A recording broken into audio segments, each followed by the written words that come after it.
This is the book Beat Depression by David Hinds from 2001. This is chapter 22. Clinical Depression. In the real dark night of the soul, it is always 3 o'clock in the morning. F. Scott Fitzgerald, 1896 to 1940. The crack-up. The bottom line: depression, although frightening, is never permanent. Clinical depression is a disorder requiring intervention and treatment, just as any physical illness would require attention.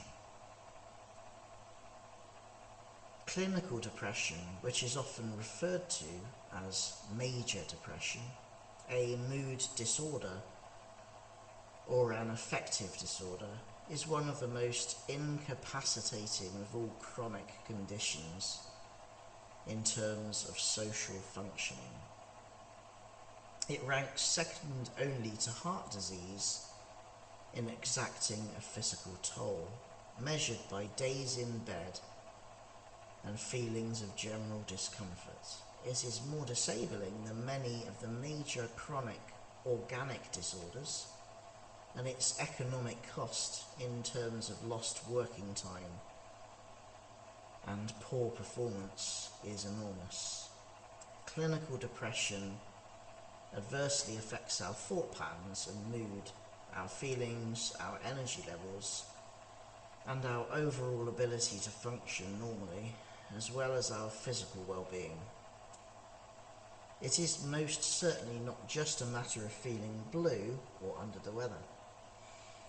It's more intense than feeling sad or experiencing grief following the loss of a loved one, and most serious of all, there is a high incidence of suicide amongst the clinically depressed. I would not wish the pain and isolation of clinical depression on my worst enemy, but if you are unfortunate enough to be suffering from this devastating illness right now, you will ultimately have an opportunity to get everything right in your life for the future. As human beings, we learn very little from good fortune, power, prosperity, and the easy life. The real lessons in life are learned through trial and misfortune, rather as you are experiencing now.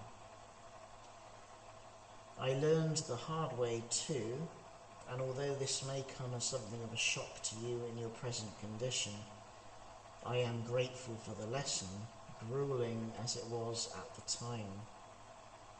Now, instead of missed opportunities, broken romances, and shallow living, I have an enviable and sustainable lifestyle doing what I enjoy doing, writing.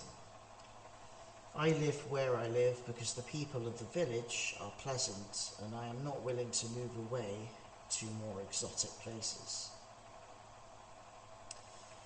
Despite my failings, ill health, and mistakes of the past, I have found happiness and contentment away from the rat race.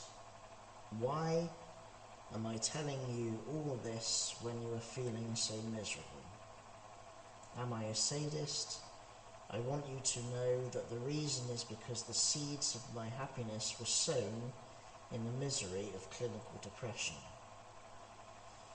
The pain was so great that I decided to do whatever it took to get better and stay that way. Now you have the essential tools you will need to do the same, laid out in a book for you. Read this book carefully. I wrote it for you. Later, when we have dealt with the mundane but necessary aspects of your illness, and you are beginning to feel a little better, I will show you how to reach for your finest hour and to put real meaning into your life. The key to release from all that pain you have been suffering may be staring you in the face or be inside your heart, or you may have to look in a completely different direction. Propelled by your eagerness not to feel as you have of late, very soon you will have the momentum to achieve the seemingly impossible, and I will show you how to use that special brand of energy for your own personal benefit. Clinical depression is a tragedy by any standards, but much good can come out of it if we are persuaded to put right what is wrong in our lives. Some people may see it as a signpost, a forced opportunity to do something else, something meaningful with their lives. Right now, the only sensible thing you can do is to remain calm and focused on beating depression. In the closing chapters of the book, when you have absorbed all those things that you must absorb in order to be free of depression for life, your heart will begin to pound with excitement as we touch upon some of the distinct possibilities for happiness for you.